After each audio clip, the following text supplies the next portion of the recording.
Good morning mga bunso. May good news na naman ako. Buntis ka? Nakapanganak na?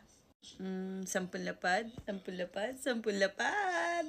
Makinig kayo mga nanay, 10 lapad. Makakatanggap ka kung buntis ka at kapapanganak lang. Ito ay 10 lapad for childbirth and childcare. Ibig sabihin magbibigay ng 10 lapad para sa buntis at nakapanganak na. Sa mga hindi nakakaalam, ang childbirth and childcare support na may bisa simula pa ng last year, January 2023, ay nagbibigay ng dagdag na 10 lapad para sa mga buntis at nakapanganak ng nanay. At patuloy itong ipinapatupad hanggang ngayong taon, 2024. At plano din mabigay hanggang 2025.